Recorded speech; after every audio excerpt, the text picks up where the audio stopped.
जय श्री कृष्णा। पौष पूर्णिमा को लेकर भारी दुविधा है कि 2 जनवरी को व्रत करना ठीक रहेगा या 3 जनवरी को, क्योंकि दोनों तिथि पर पूर्णिमा व्याप्त है। ध्यान से सुनिएगा जी, अंत तक बने रहिएगा। इस वीडियो में आपको शुभ मुहूर्त, भद्रा भी है इस दिन, उसका भी आपको ज्ञात होगा समय, कैसे व्रत किया जाता है, उपाय, नियम, संपूर्ण जानकारी छोटे से वीडियो में प्राप्त हो जाएगी। बस आप अंत तक बने रहिएगा। चंद्र देवता हमारे मन मस्तिष्क के कारक होते हैं और पूर्णिमा व्रत सदा सर्वदा सौभाग्य देता है और पुत्र प्राप्ति का वरदान देता है। यह व्रत श्री सत्यनारायण भगवान और माता लक्ष्मी को समर्पित एक महाव्रत है। इस व्रत को करने से सौभाग्य बढ़ता है और दुख दारिद्रता का अंत होता है। पौष पूर्णिमा से ही कल्पवास शुरू होता है और माघ महीने का स्नान, ध्यान, पूजन इत्यादि इसी दिन से प्रारंभ किया जाता है। पौष जो माघ स्नान कैसे करना है, इसका वीडियो कमेंट्स में पिन है, आप जरूर देखिएगा। 2026 माघ महीने की संपूर्ण जानकारी उस वीडियो में प्रदान की गई है। आप सब जानते होंगे पूर्णिमा तिथि पर हमेशा गंगा जल मिश्रित जल से या तो घर पर स्नान करना चाहिए या पवित्र नदी में स्नान करने का प्रावधान है। ओम महालक्ष्मी च विद्महि विष्णु पत्नी च धीमहि तन्नो लक्ष्मी प्रचोदयात्, या ओम श्री विष्णवे नमः, श्री शिवाय नमस्तुभ्यम महामंत्र का जाप करते हुए सुंदर रूप में अपने दिन की शुरुआत करनी चाहिए। लाल रंग माता लक्ष्मी को बहुत प्रिय है। इस दिन लाल रंग के वस्त्र पहने, घर पर अच्छी तरह से नमक युक्त पोछा लगाएं, हल्दी कुमकुम का स्वास्तिक घर के दरवाजे पर लगाएं। पूर्णिमा पर हमेशा घर के दरवाजे पर हल्दी का छिड़काव करना। घर के दरवाजे पर माता लक्ष्मी के निमित्त लंबी बत्ती का घी का दीपक जिसमें 1 चुटकी हल्दी डालकर आपको सुंदर भाव सच्चे मन से प्रज्वलित करना चाहिए। माँ लक्ष्मी घर पर आती हैं पूर्णिमा पर और जो है घर परिवार पर सुंदर रूप में धन वर्षा करती है, सुख सौभाग्य का वरदान देती हैं। तो ये छोटे छोटे कार्य हैं जो पूर्णिमा पर हम नियमित रूप से श्रेष्ठता का अनुभव करते हुए चलते फिरते करते हैं तो नवग्रहों की दशा सुदृढ़ होती है और इससे परिवार में सुख शांति सकारात्मकता का अनुभव होता है। तो अपने दिन की शुरुआत इस तरह से आप करें। इस बार 2 जनवरी 2026 शुक्रवार शाम 6:54 से पूर्णिमा तिथि शुरू है और पूर्णिमा तिथि का समापन 5 जनवरी शनिवार दोपहर 3:32 के आसपास हो रहा है। हमेशा पूर्णिमा व्रत करते हैं तो इस बात का ध्यान रखें, क्योंकि चंद्र देवता अर्थात चंद्र व्यापिनी पूर्णिमा शुभ मानी जाती है और चंद्रमा को जल चढ़ाकर उनकी पूजा कर कर ही हमें अपने व्रत का पालना करना होता है। मैंने भी अब पहले एक बार उद्यापन किया था, अब दोबारा से पूर्णिमा व्रत अपनी संतान के लिए रखा है, तो मैं भी इस व्रत को करती हूँ। तो यह सौभाग्य देने का मुझे सबसे सुंदर व्रत रखता है। तो यह व्रत आपको पूर्णमासी का जो होता है ना, वह हमेशा शाम को चंद्र व्यापिनी होना चाहिए। इस कारण से सभी पंचांगों में 2 जनवरी शुक्रवार का ही व्रत दिया हुआ है। 3 जनवरी को सूर्य व्यापनी अर्थात सूर्यमुख को देखते हुए पूर्णिमा रहेगी, तो 3 जनवरी शनिवार को आप दान पुण्य की पूर्णिमा माने, स्नान ध्यान की, और साथ ही इसी दिन से 3 जनवरी से माघ पूर्णिमा शुरू होगी अर्थात माघ महीने की शुरुआत होगी, माघ स्नान की शुरुआत मानी जाएगी। परंतु व्रत की जो पूर्णिमा होगी ना, वह 2 जनवरी शुक्रवार की रहेगी। ठीक है जी, यह बात हो गई। अब हम सभी को देखिए पूरा दिन 2 जनवरी को व्रत करना होगा शुक्रवार को, और शाम को चंद्रमा का पूजन करना होगा। बहुत सुंदर दिन है, इस दिन का लाभ उठाएं। इस दिन बहुत सारे दुर्लभ संयोग भी बन रहे हैं, जैसे कि इस दिन सौभाग्य योग बन रहा है, जो कि इस दिन को बहुत खास बना रहा है।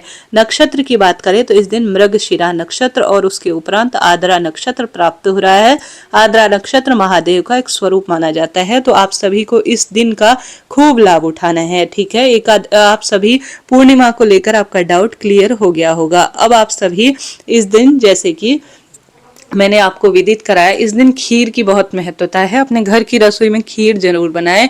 खीर आप तुलसी पत्ता रखकर घर के मंदिर में भगवान विष्णु की पीले पीतांबर वस्त्र के ऊपर आप मूर्ति प्रतिमा रखें, माता लक्ष्मी को साथ में विराजित करें, सुंदर भाव सच्चे मन से भगवान को स्नान कराएं, तुलसी की लकड़ी का दीपक पूर्णिमा पर घर के मंदिर में प्रज्वलित करें, विधि विधान से मौसमी फलों को सत्यनारायण भगवान, श्री नारायण और साथ ही माता लक्ष्मी को भोग लगाएं, और जो पूर्णिमा व्रत है उसकी कथा जरूर से सुने, और साथ के साथ भूल चूक के लिए क्षमा प्रार्थी होकर खीर बनाकर घर के मंदिर में, पंजरी इत्यादि बनाते हैं, केले इत्यादि का भोग लगाते हैं तो शुभ और श्रेष्ठ माना जाता है। आप पूर्णमासी व्रत की कथा सुने, संभव हो तो व्रत रखें।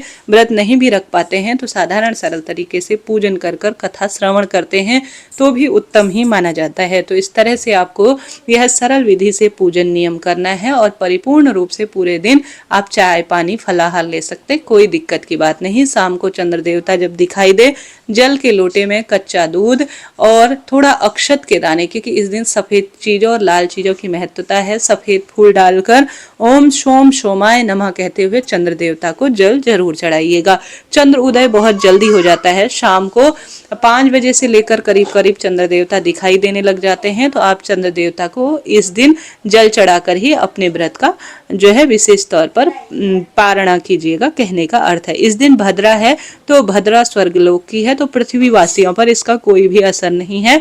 पौष पूर्णिमा के दिन दान पुण्य पूजा पाठ, अगर कोई अभिजीत मुहूर्त में नए कार्य की शुरुआत करते हैं तो 12:09 से 12:51 के आसपास हो रहा है, जो कि अति उत्तम है। राहु काल का अशुभ समय रहेगा 11:11 से 12:30 के आसपास। ठीक है जी, यह तो बात हो गई शुभ और अशुभ समय की।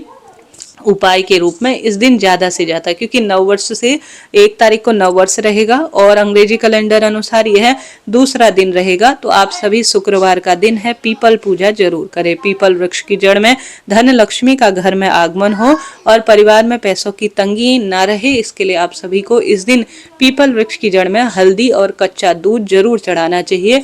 पीपल वृक्ष को कच्चे दूध से सिंचन करने से सौभाग्य बढ़ता है, संतान सुख मिलता है, कर्ज इत्यादि से भी मुक्ति मिलती है। तो पीपल पूजा जरूर करें। पीपल वृक्ष की जड़ में दीपक लगाएं और 5 या 7 परिक्रमा कच्चे सूत को लेकर या सामान्य हाथों को करबद्ध कर कर जरूर करें। ऐसा करने से धन लक्ष्मी में वृद्धि होती है। इसी तरह से तुलसी पूजा करें। संभव हो तो गौ माता को भी खीर, हरा चारा इत्यादि खिलाएं। गुड़ चना इत्यादि खिलाते हैं तो भी लाभ होता ही है। किसी कन्या को या सौभाग्यवती महिला को इस दिन खीर 1 कटोरी भरकर दान में दी जाए तो यह लाभ देती है। इस दिन अपने घर के सदस्यों के हाथ का स्पर्श कराकर 1.25 किलो चावल या 1.25 किलो चीनी या रुई इत्यादि सफेद या लाल रंग की चीजें दान करते हैं तो सौभाग्य में वृद्धि होती है।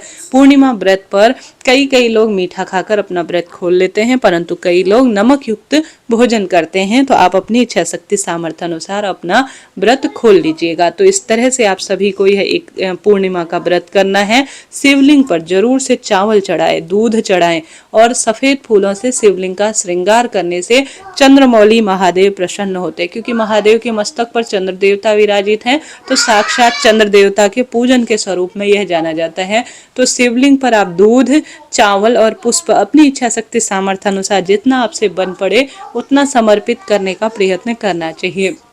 ऐसा करने से महादेव प्रसन्न होते हैं और सौभाग्य में वृद्धि होती है। बस इसी तरह से साधारण सरल तरीके से अपने घर के मंदिर में पूजा पाठ के कार्य को आप श्रेष्ठ रूप में पूर्ण करें। पूर्णिमा व्रत कोई साधारण व्रत नहीं है, यह सौभाग्य का एक महाव्रत माना जाता है। आशा है, उम्मीद है पूर्णिमा व्रत से संबंधित जानकारी आपके लिए रोचक रही होगी। कोई प्रश्न हो तो आप पूछ सकते हैं। हरे कृष्णा हरे रामा।